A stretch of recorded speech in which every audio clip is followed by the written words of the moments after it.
Good day, I am Jamaica H. Maghanoy, BSED2, major in English, batch 5. So, from PEC 103, I have learned that technology can be used in education as a tool to facilitate teaching and learning. So, these educational technologies could be gadgets, tools, or anything that could be used in teaching and in learning.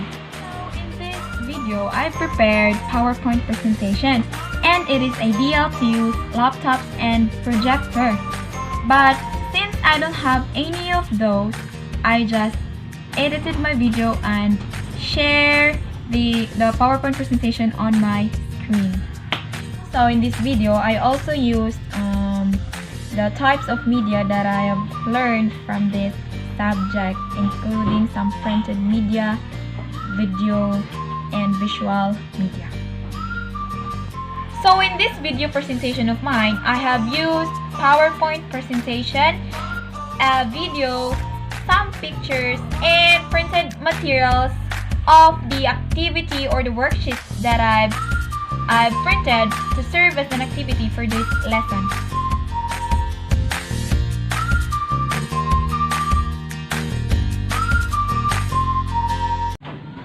Today, we will discuss the myth Daedalus and Icarus.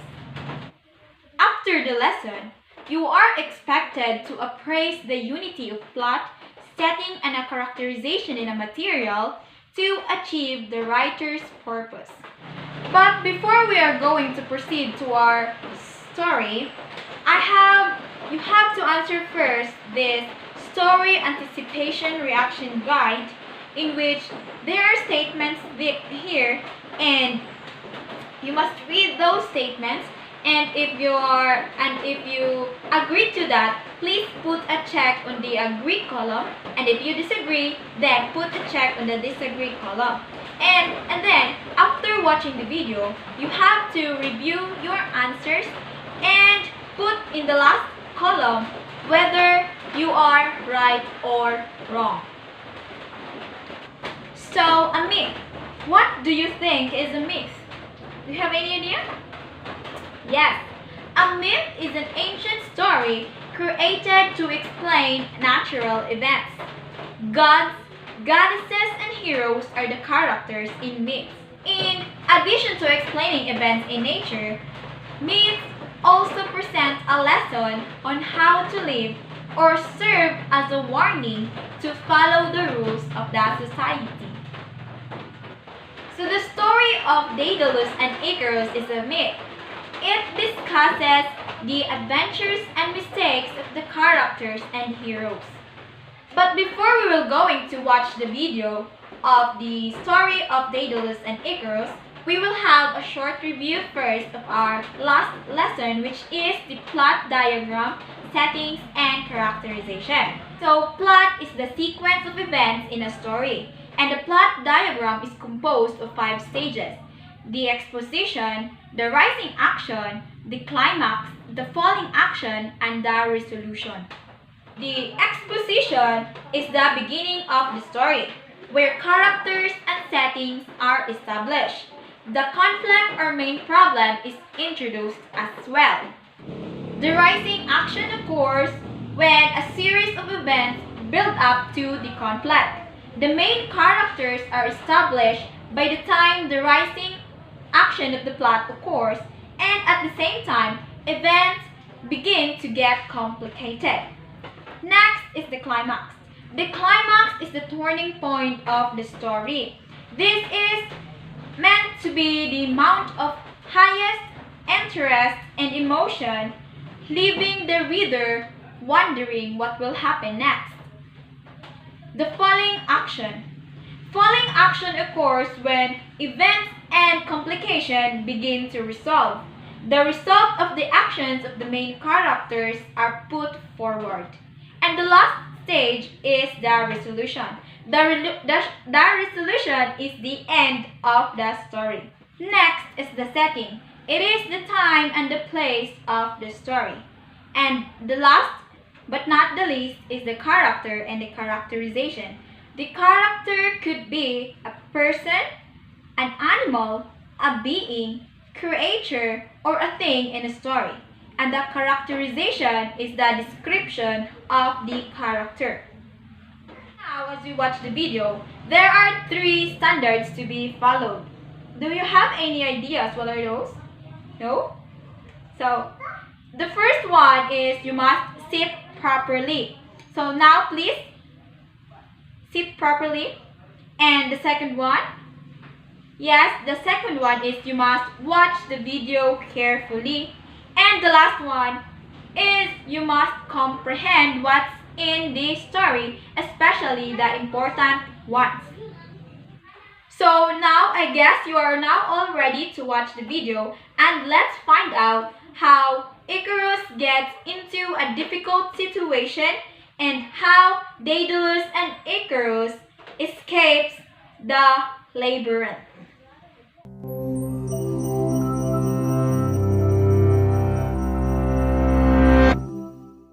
In mythological ancient Greece, soaring above Crete on wings made from wax and feathers, Icarus, the son of Daedalus, defied the laws of both man and nature. Ignoring the warnings of his father, he rose higher and higher. To witnesses on the ground, he looked like a god, and as he peered down from above, he felt like one too. But in mythological ancient Greece, the line that separated God from man was absolute, and the punishment for mortals who attempted to cross it was severe. Such was the case for Icarus and Daedalus. Years before Icarus was born, his father Daedalus was highly regarded as a genius inventor, craftsman, and sculptor in his homeland of Athens. He invented carpentry and all the tools used for it. He designed the first bathhouse and the first dance floor. He made sculptures so lifelike that Hercules mistook them for actual men. Though skilled and celebrated, Daedalus was egotistical and jealous. Worried that his nephew was a more skillful craftsman, Daedalus murdered him. As punishment, Daedalus was banished from Athens and made his way to Crete. Preceded by his storied reputation, Daedalus was welcomed with open arms by Crete's king Minos. There, acting as the palace technical advisor, Daedalus continued to push the boundaries. For the king's children, he made mechanically animated toys that seemed alive.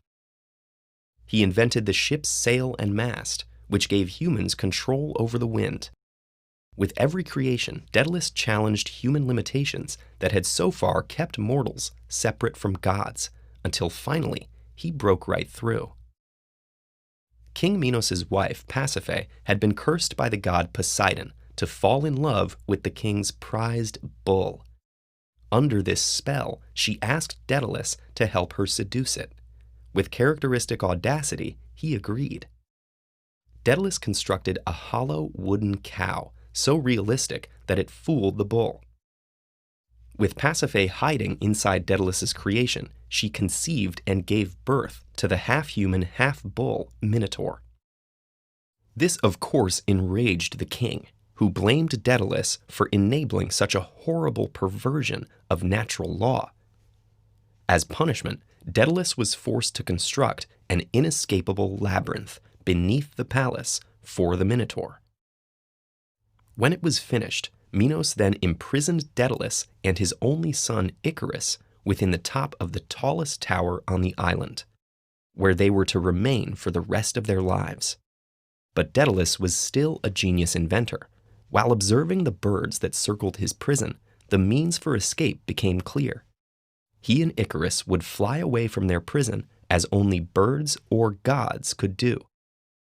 Using feathers from the flocks that perched on the tower and the wax from candles, Daedalus constructed 2 pairs of giant wings. As he strapped the wings to his son Icarus, he gave a warning. Flying too near the ocean would dampen the wings and make them too heavy to use. Flying too near the sun, the heat would melt the wax and the wings would disintegrate. In either case, they surely would die. Therefore, the key to their escape would be in keeping to the middle. With the instructions clear, both men leapt from the tower. They were the first mortals ever to fly. While Daedalus stayed carefully to the midway course, Icarus was overwhelmed with the ecstasy of flight and overcome with the feeling of divine power that came with it. Daedalus could only watch in horror as Icarus ascended higher and higher, powerless to change his son's dire fate. When the heat from the sun melted the wax on his wings, Icarus fell from the sky. Just as Daedalus had many times ignored the consequences of defying the natural laws of mortal men in the service of his ego, Icarus was also carried away by his own hubris. In the end, both men paid for their departure from the path of moderation dearly. Icarus with his life, and Daedalus with his regret.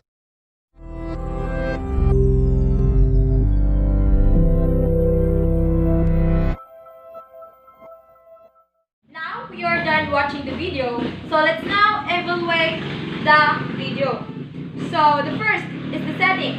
So what do you think is or are the setting of the story?